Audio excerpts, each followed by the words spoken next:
6 ya akan menjelaskan tentang analisis dan analisa kebijakan PT Mayora bagi TPK.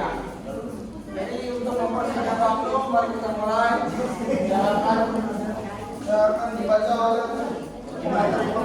pemateri pertama, yaitu Rizky Modi. Silakan.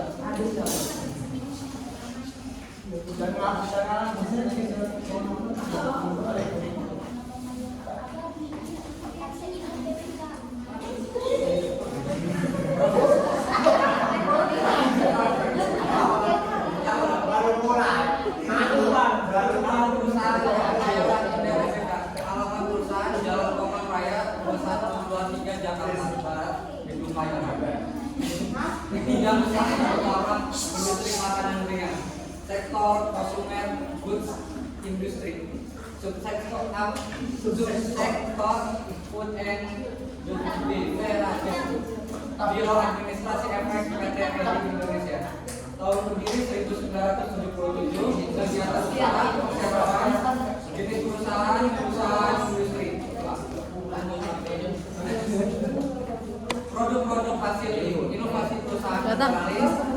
Yang pertama, permen kopi Co sebagai pelopor permen kopi, Astor sebagai pelopor wafers, Beng Beng sebagai pelopor wafer karamel berlapis coklat, Coki sebagai pelopor coklat pasta, Energen sebagai pelopor minuman sereal, Kopi Torabina, Gula Banduo, Susu sebagai pelopor protein.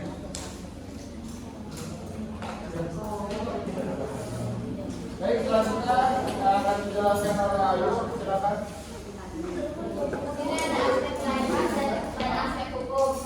Dasar hukum dari status badan hukum PT Mayora tercantum dalam pasal 1 ayat 1 Undang-Undang Republik Indonesia Nomor 1 Tahun 1995 sebagai berikut: perseroan terbatas yang selanjutnya disebut perseroan adalah badan hukum yang didirikan berdasarkan perjanjian melakukan kegiatan usaha dengan modal dasar yang seluruhnya terbagi dalam saham dan memenuhi persyaratan yang ditetapkan dalam undang-undang ini dan peraturan pelaksanaannya. PT merupakan badan hukum. Perseroan merupakan suatu bentuk legal form yang didirikan atas fiksi hukum legal fiction bahwa perseroan memiliki kapasitas juridis yang sama dengan memiliki oleh yang seseorangan natural apabila dikaitkan dengan unsur mengenai badan hukum, maka unsur yang menandai PT tersebut sebagai badan hukum adalah bahwa PT mempunyai kekayaan yang terbesar. Pasal 24 ayat 1 Undang-Undang Dasar PT mempunyai kepentingan sendiri. Pasal 82 Undang-Undang PT mempunyai tujuan tertentu. Pasal 12B Undang-Undang PT. Jumlah tenaga kerja saat ini Mayora sudah memiliki 12 pabrik yang memperkerjakan 892 karyawan di tahun 2002 dan kapasitas pabrik biskuit diklaim sebagai yang terbesar di Asia Tenggara. Proses pengelolaan SDM pada tahun ini perseroan tetap memberikan fokus yang besar dalam pengembangan sumber daya manusia, penanaman nilai budaya PT Mayora Indah Tbk merupakan salah satu langkah utama yang dilakukan untuk mendukung perkembangan perseroan melalui terciptanya soliditas dan loyalitas untuk kepentingan terhadap perseroan. Perhatian perseroan juga memberikan kepada seluruh karyawan termasuk mereka yang akan memasuki masa purna bakti. Melalui program Mayora Bakti Bencana, perseroan membantu para pekerja untuk menyiapkan kehidupan pribadi mereka, khususnya secara ekonomi, selepas mereka berkarya di Mayora. Program Mayora Bakti Bencana adalah komitmen dalam perseroan terhadap kesetiaan dan loyalitas dari seluruh pekerjanya. Di sini ada struktur organisasi PT Mayora Indah Tbk, RUPS, nama umum pemegang saham jadi RUPS. Di bawahnya ada Dewan Komisaris, lalu ada Audit Komit dan Direktur utamanya. Di bawahnya ada Direktur Supply Chain, terus Direktur Keuangan, dan di bawah supply chain-nya ada Direktur Operasional. Di bawah keuangan ada Direktur Pemasaran. Lalu ada Sekretaris Perusahaan dan Unit Audit Internal. Di bawahnya ada Purchasing, Teknologi Informasi, Pemasaran, Keuangan dan Akuntansi. Dan terus di bawahnya ada HRD Personalia,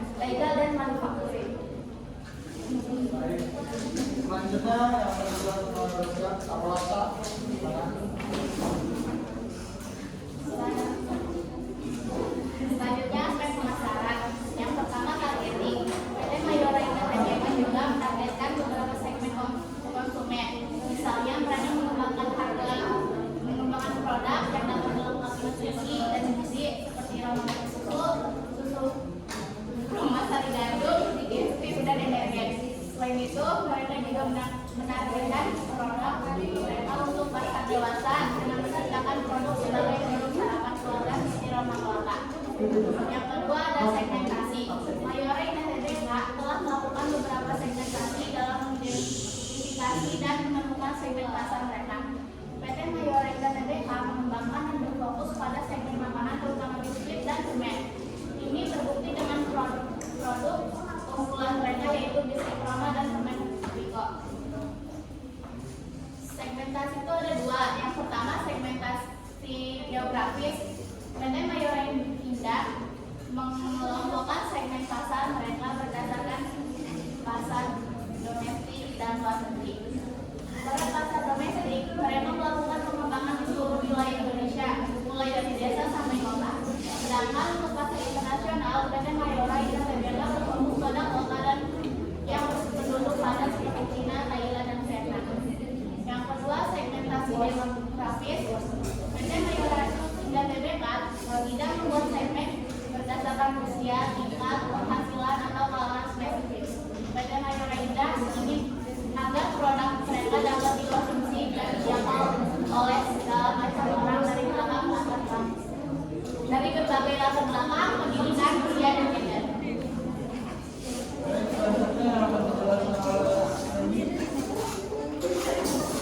Selanjutnya ada posisi atribut dan modal produk. PT Mayora Indah menggunakan strategi ini berdasarkan fakta di mana anak Indonesia memiliki nilai produksi pangan yang rendah untuk memenuhi kebutuhan mereka.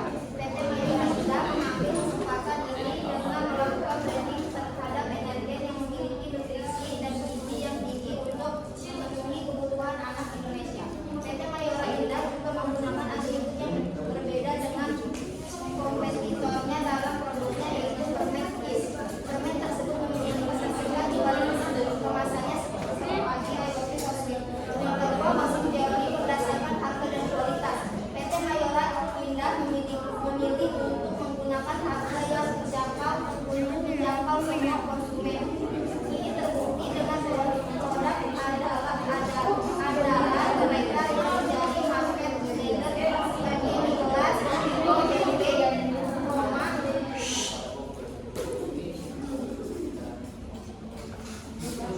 Di sini ada produk PT Mayora Indah TBK dan entitas anak produksi makanan dan minuman olahan. Produk yang dihasilkan ini klarifikasi dalam 6 divisi. Masing-masing divisi menghasilkan produk berbeda namun terintegrasi. Baik, selanjutnya akan dijelaskan oleh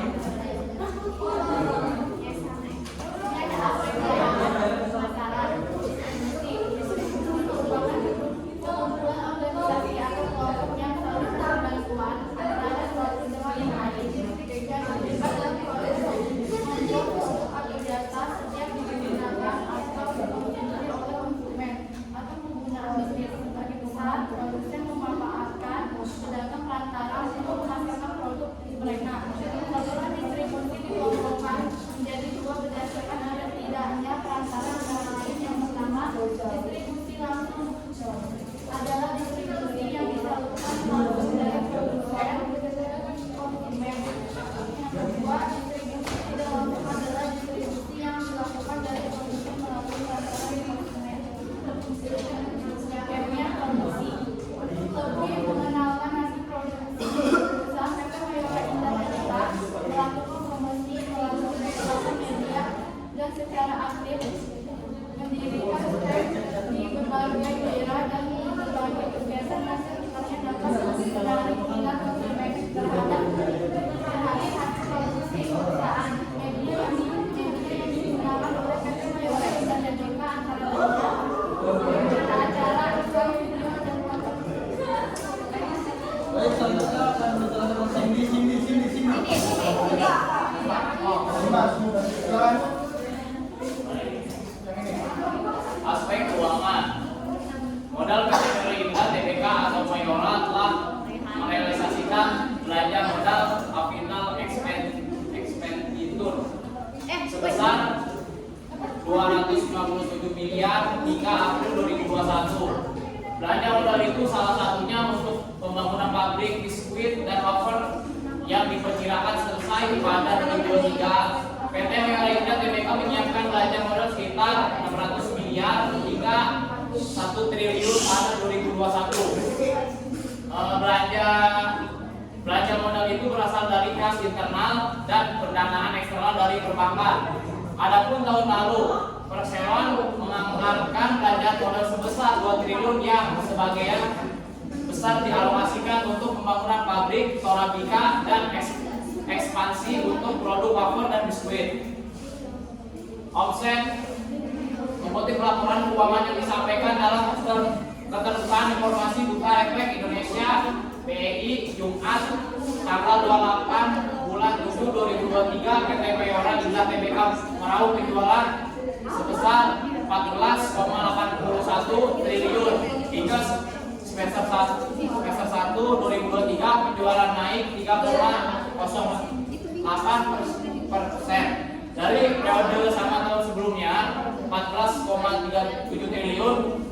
Beban pokok penjualan susut 4,5% dari 11,30 triliun pada semester 1 2022 menjadi 10,87 triliun pada semester 1 2023. Dengan demikian, laba kotor naik 32,14% menjadi 3,94 triliun selama semester 1 2023 dari periode sama tahun sebelumnya. PT Mayora Indah Tbk membukukan beban usaha naik 3,97% menjadi 2,20 triliun pada semester 1 2023. Pada periode sama tahun sebelumnya 2,11 triliun. Dengan demikian, laba usaha melambung 101,24% menjadi 1,73 triliun pada semester 1 2023. Pada periode sama tahun sebelumnya sebesar 864 miliar, Perseroan mencatat kenaikan penghasilan bunga dari 12,10 miliar pada semester 1 2022 menjadi 43,9 miliar pada semester 1 2023. Selain itu, Perseroan membukukan keuntungan penjualan aset tetap sebesar 6,6 miliar pada semester 1 2023 dari periode sama tahun sebelumnya. Itu sebesar 865,13 juta. Perseroan menekan beban bunga menjadi 169,34 miliar dari periode sama tahun sebelumnya 179,8 miliar. Lain-lain tercatat naik signifikan menjadi 103,2 miliar pada semester 1 2023 dari semester 1 2022 sebesar 19,3 miliar. PT Mayora ini mencatat laba tahun berjalan yang dapat diatribusikan kepada pemilik entitas induk melompat 86,58% menjadi 1,21 triliun hingga semester 1 2023. Pada periode sama tahun sebelumnya, Perseroan meraup laba sebesar 653,2 miliar.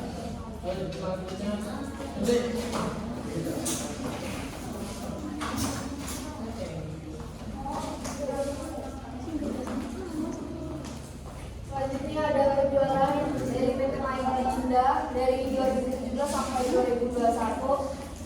Melihat dari tabel di atas, hasil penjualan PT Mayora Indah Tbk pada tahun 2017 mendapatkan hasil penjualan sebesar 20,81 triliun. Terus di tahun selanjutnya 2018 mendapatkan hasil penjualan sebesar 24,06 triliun. Di tahun selanjutnya 2019 mendapatkan hasil penjualan sebesar 25,02 triliun. Terus di tahun 2020 mendapatkan hasil penjualan sebesar 24,48 triliun. Dan selanjutnya 2021 mendapatkan hasil penjualan sebesar 27,9 triliun.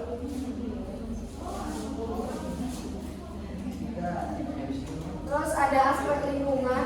Sebagai produsen makanan, Perseroan tidak memiliki limbah yang dapat mencemari lingkungan. Di samping itu, Perseroan juga berkomitmen mengembangkan industri yang ramah lingkungan. Setiap aspek di dalam rantai produksi yang dapat berpengaruh pada lingkungan, kami pantau dan kendalikan secara sungguh-sungguh, mulai dari kualitas hasil instalasi pengolahan air limbah, kualitas industri gas buangan, pembakaran, tingkat kemiskinan yang ditimbulkan dari mesin-mesin produksi, semuanya dilakukan pengujian baik oleh pihak internal maupun oleh eksternal. Tujuannya adalah untuk memastikan bahwa proses produksi yang akan dilakukan aman bagi lingkungan. Baik, terima kasih. Jadi kesimpulan di sini pada Maya Raida tentunya didirikan pada 2019 dan terdaftar sebagai perusahaan melakukan IBM sejak 1990. Perusahaan bergerak di bidang industri makanan dan minuman dengan produk-produk unggulan seperti permen kopi, wafer bag dan lainnya. Pada tahun 2022, Maya Raida mempekerjakan 11.854 karyawan dan terus berupaya mengembangkan SDM melalui pelatihan dan penanaman budaya besar. Strategi pemasaran Maya Raida antara lain dengan segmentasi produk makanan yang ditujukan untuk pasar domestik dan internasional, positioning produk dengan kualitas dan harga terjangkau, serta promosi melalui berbagai media. Secara finansial, Maya Raida mencatatkan pertumbuhan penjualan yang positif dalam 5 tahun terakhir. Pada 2021, total penjualan mencapai 27,9 triliun. Maya Raida berkomitmen pada tanggung jawab lingkungan dan memantau dan mengendalikan dampak operasional pabrik dan terhadap lingkungan sekitar. Secara keseluruhan, Maya Raida merupakan perusahaan makanan dan minuman terkemuka di Indonesia dan pertumbuhan positif dan berbagai inovasi produk yang diperlukan.